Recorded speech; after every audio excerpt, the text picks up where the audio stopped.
Good day, everyone. I am Christian Kapuyan, and today I will be discussing electrolyte imbalances and acid base balance. So, electrolyte imbalances. Ang electrolytes mao na ang mga minerals sa atong lawas that carry an electrical charge. And the most common and clinically significant electrolyte imbalances involve sodium, potassium, calcium, magnesium, chloride, and phosphate. Now let's proceed sa sodium.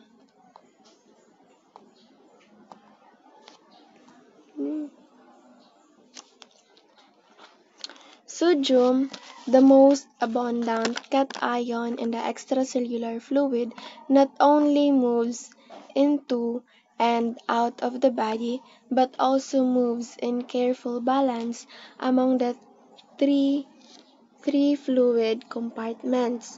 So, ang sodium, siya ang most common electrolyte na makita gawa sa atong cells.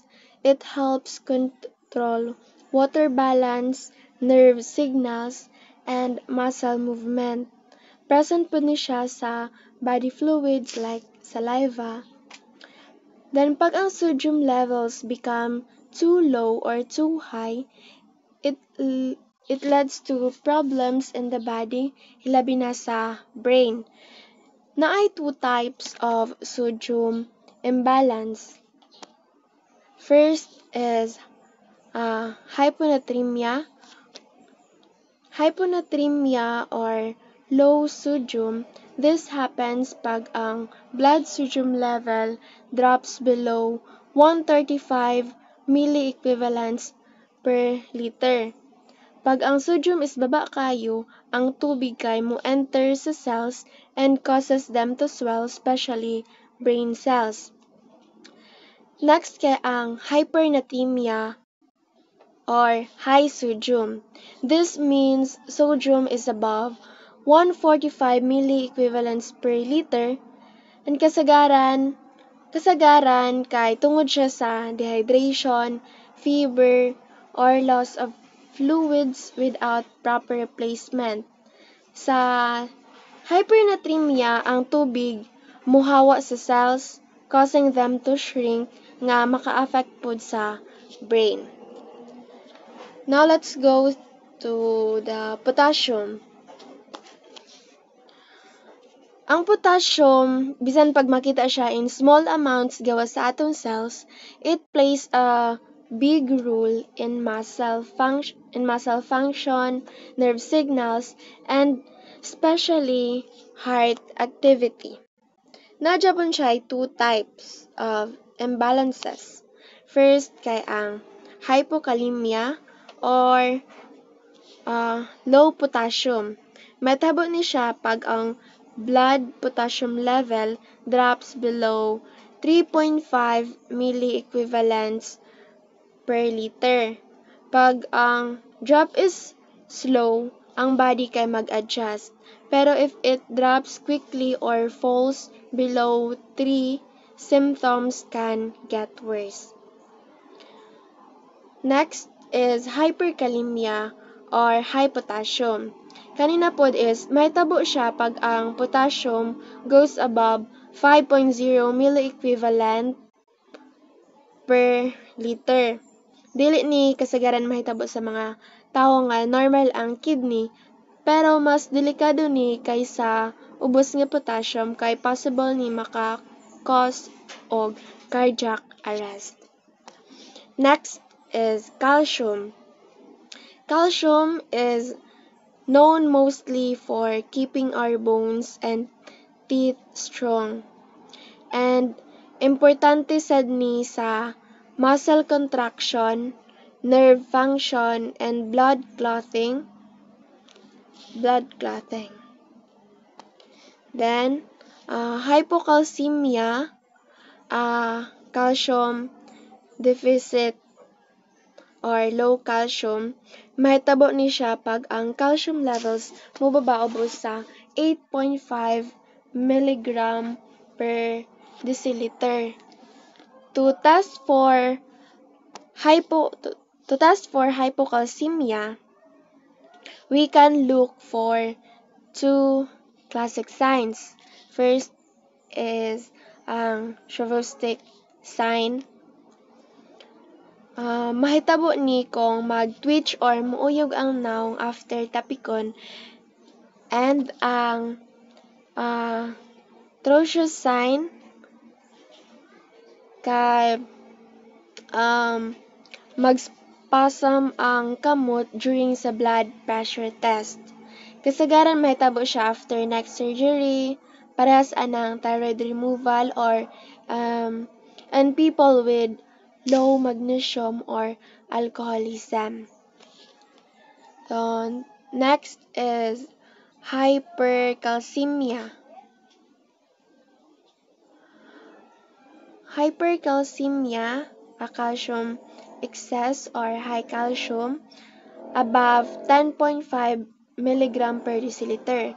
Kasagaran mahitabo ni pag ang calcium comes out of the bones, parehas sa cancer or long-term bed rest. It can cause tiredness, confusion, weak muscles, and sometimes kidney stones.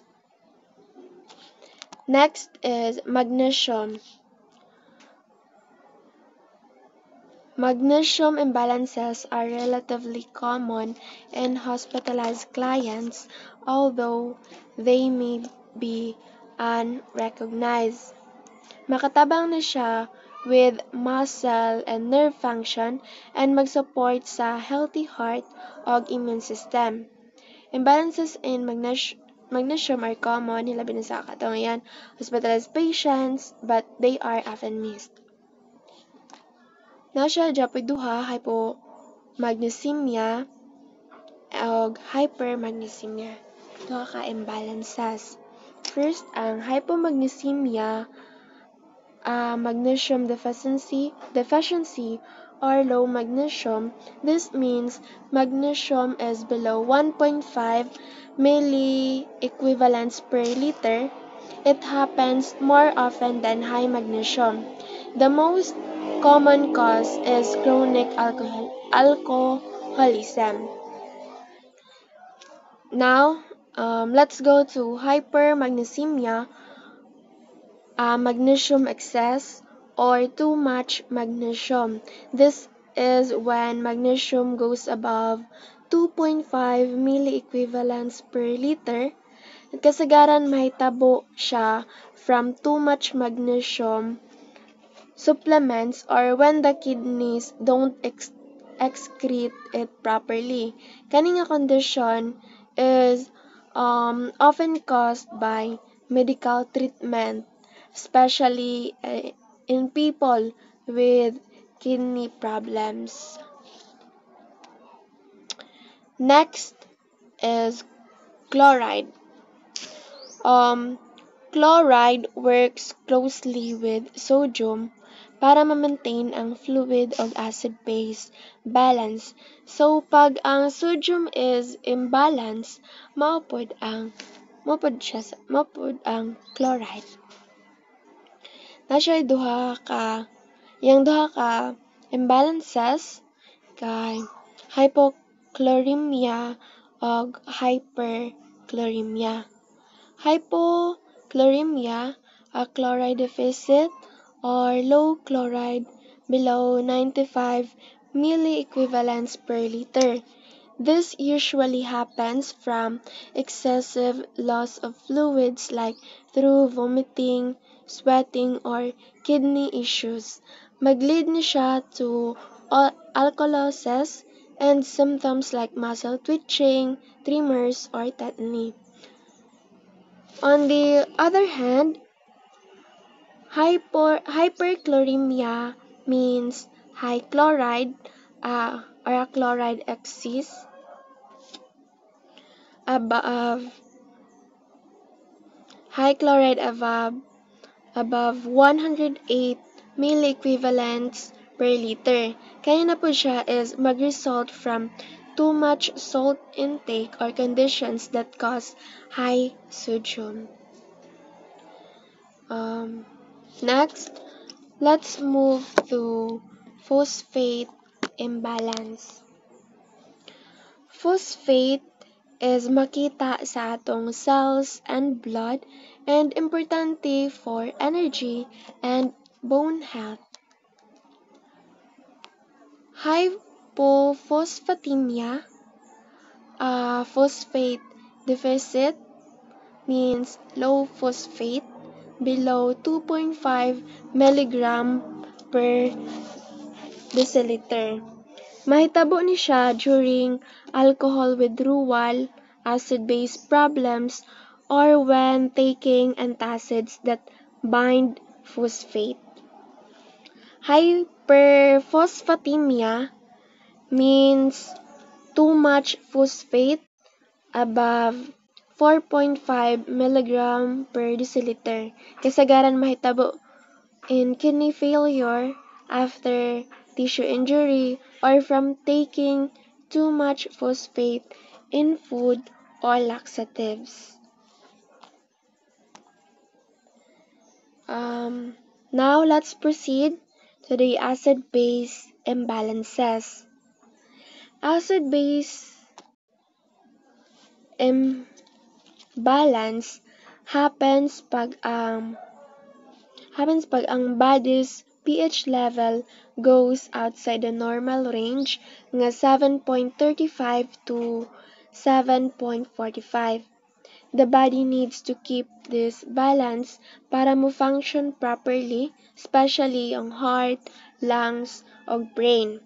Kani nga condition is usually classified as either respiratory or metabolic, depende sa cause. Pag ang lungs na ay problema for managing carbon dioxide, it leads to respiratory acidosis or respiratory alkalosis. Pag ang kidneys naman can control bicarbonate or hydrogen ions properly, it results in metabolic acidosis or metabolic alkalosis. Then the body tries to fix this problem through a process called compensation, where either the lungs or kidneys adjust to bring the pH back to normal. So, ang respiratory acidosis, mahitabo ni pag di maayo atong paginhawa or hinay ang paginhawa. Because of that, carbon dioxide builds up in the body. Pag naay daghan nga carbon dioxide, mahimo ning carbonic acid. And ang pH level mobaba sa below 7.35, making the blood too acidic. Next is respiratory alkalosis caused by hyperventilation, often from anxiety or fever. Respiratory acidosis, mahitabo ni pag ay respiratory alkalosis, kani kay kabaliktaran sa respiratory acidosis.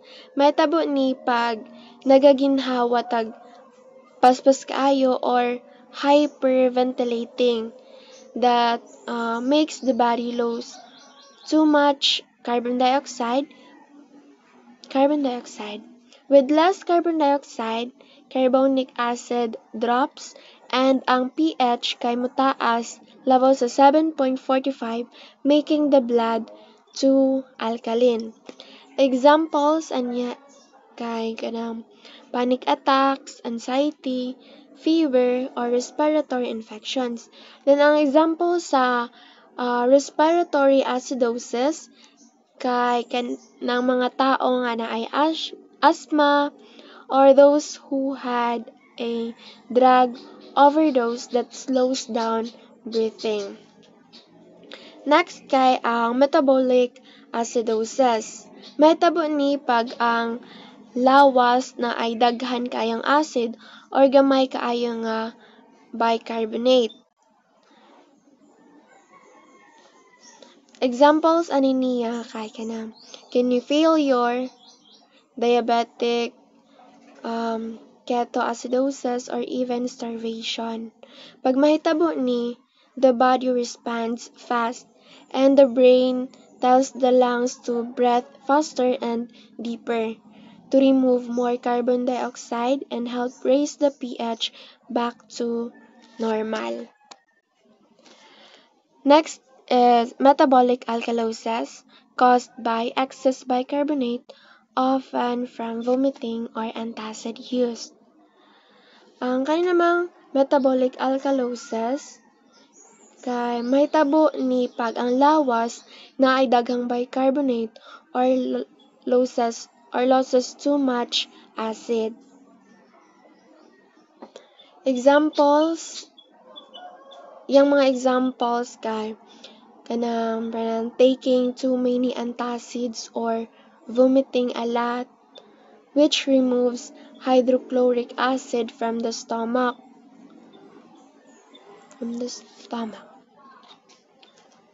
And mao to siya sa acid-base balance. Now let's proceed sa nursing management.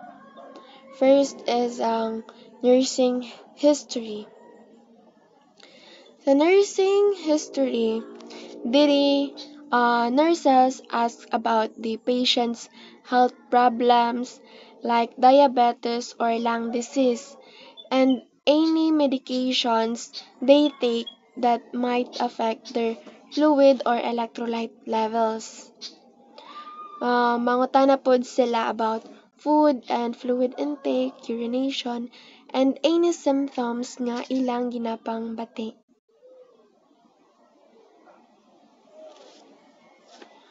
Next is physical assessment.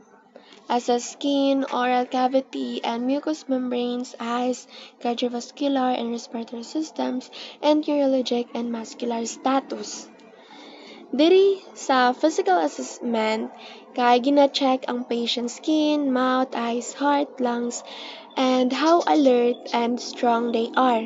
These signs help us see if there's a problem with hydration or electrolyte levels. And next, kay clinical measurements. Na siya'y tulo sa clinical measurements na siya'y tulo ka daily weights, vital signs, og fluid intake and output. Na siyang tulo kay mga basic measurements nurses can do even without a doctor's order. First is daily weights. Daily weights provide a relatively accurate assessment of a client's fluid status. Each kilogram of weight gained or lost corresponds to 1 liter of fluid gained or lost. Weighing the patient daily helps us track fluid changes in the body. Ang kalit na pagbaba or pagtaas sa timbang nagapasabot nga possible na ay fluid overload or dehydration. For example, isa ka kilo nga mausab, equivalent siya or equal sa 1 liter of fluid gained or lost. To make it accurate, we weigh the patient at the same time, same cloths, and on the same scale every day. Second, kay ang vital signs. Changes in vital signs may indicate or in some cases precede fluid, electrolyte, and acid-base imbalances. Tachycardia is an early sign of hypovolemia. Pulse volume will decrease in FBD and increase in FVE. Vital signs can signal early fluid or acid-base issues. Fast heart rate may mean dehydration or kulang og tubig. Low blood pressure can suggest fluid volume deficit. Changes in breathing might indicate the body is trying to balance pH like in acidosis or alkalosis. I-check pod ang orthostatic hypotension, ang pagbaba sa BP kung mutindog ang patient, which may mean fluid loss. Next is fluid intake and output. Sa fluid intake and output, a record tanan fluids nga gitake like water, IV fluids, soap, ice, chips, and tanan fluids going out like urine, vomit, drainage. Makatabang ni sa ato para makita or mabalaan kung ang body is holding too much or losing too much fluid. Usually, ginatotal ang intake and output every shift and compare it every 24 hours.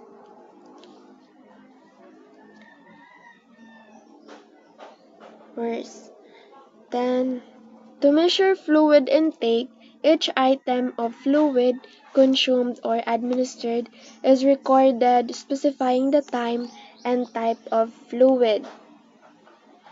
So, kani siya mga nasa screen, siya ang following fluids need to be recorded. Oral fluids, ice, chips, foods that are or become liquid at room temperature, tube, feedings, parenteral fluids, IV medications, catheter or tube irrigants. Then kana po siya kay sa fluid output like urinary output, vomitus and liquid feces, tube drainage, wound and fistula drainage. Ang ikaapat kay ang laboratory test.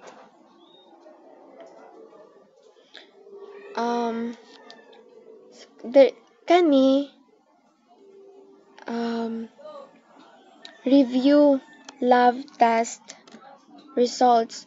Parehas anang blood test and urine test para ma-confirm if there's any imbalances. Next is serum electrolytes. Ang serum electrolyte test kay importante nga diagnostic tools used in healthcare para ma-monitor and assess ang balance of electrolytes sa lawas, which is crucial for maintaining normal cell function, hydration, and acid-base balance. Next is complete blood count. Ang complete blood count is a routine blood test nga naghatag og valuable information about your overall health. Isa sa mga importante nga components sa complete blood count kay ang hematocrit, which measures the percentage of blood that is made up of red blood cells.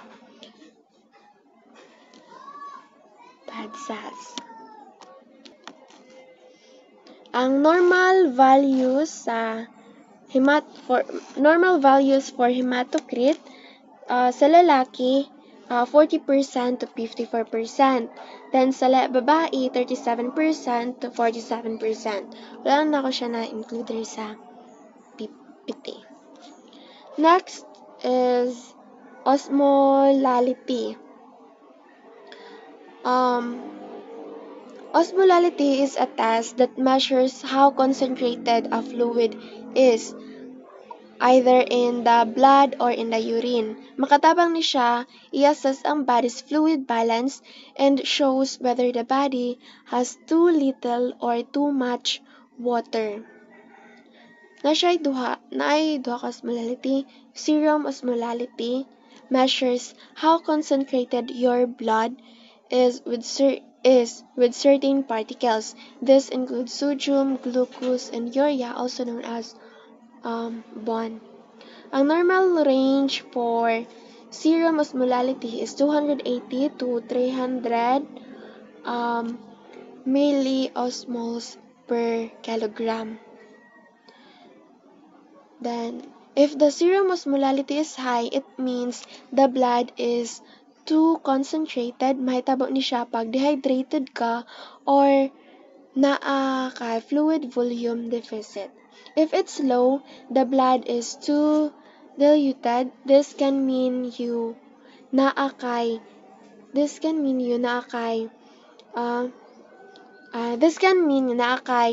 daghan nga fluid sa imong lawas or fluid volume excess. Next is urine osmolality. This one measures how concentrated your urine is with waste products like urea and uric acid. The normal range for urine osmolality is 500 to 800 milliosmoles per kilogram. And the same principles applies here. High urine osmolality, that means your urine is very concentrated. The body is trying to save water. This happens in dehydration. Low urine osmolality, that means your urine is diluted. The body is getting rid of extra water, usually in overhydration. Next is urine specific gravity. If the specific gravity is high, the urine is very concentrated. This means the person might be dehydrated or has a fluid volume deficit. If the specific gravity is low, the urine is diluted, which means there may be too much fluid in the body.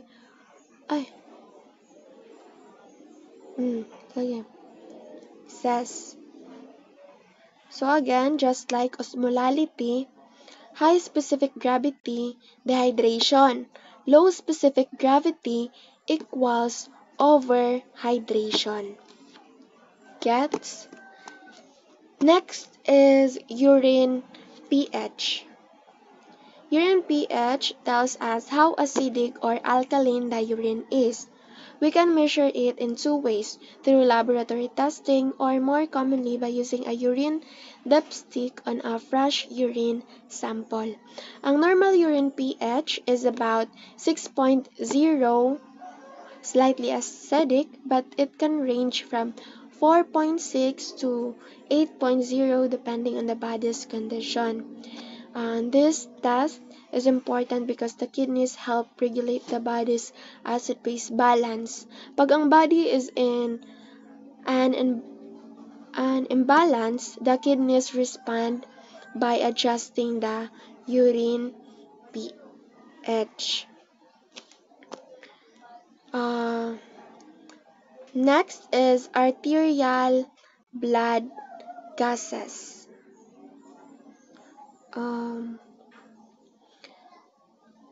Arterial blood gases are performed to evaluate a client's acid-base balance and oxygenation, used to assess patients' acid-base balance and oxygenation status. So here are the 6 main arterial blood gases.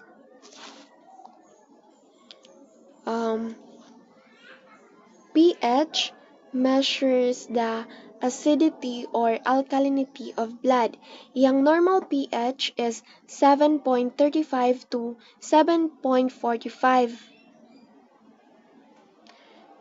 Values below 6.8 or above 7.8 can be life-threatening. Next is the partial pressure of oxygen dissolved in arterial plasma and is an indirect measure of blood oxygen content. This stands for partial pressure of oxygen the plasma. Nagpakita ni kung pila ka oxygen ang natunaw sa lawas, making up only 3% of the total oxygen content. Next is partial pressure of carbon dioxide in plasma. It shows the respiratory component of acid-base balance and is regulated by the lungs. Next is measures the level of bicarbonate. Next is it measures the level of bicarbonate in plasma. This shows the metabolic component of acid-base balance. Ang base excess or PE indicates the amount of excess or lack of base. Positive base excess above 2 means metabolic alkalosis. And ang negative base excess below negative 2 means metabolic acidosis.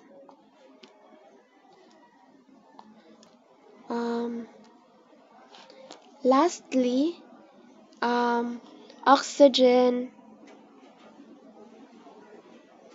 saturation, which represents the percentage of hemoglobin that is combined with oxygen.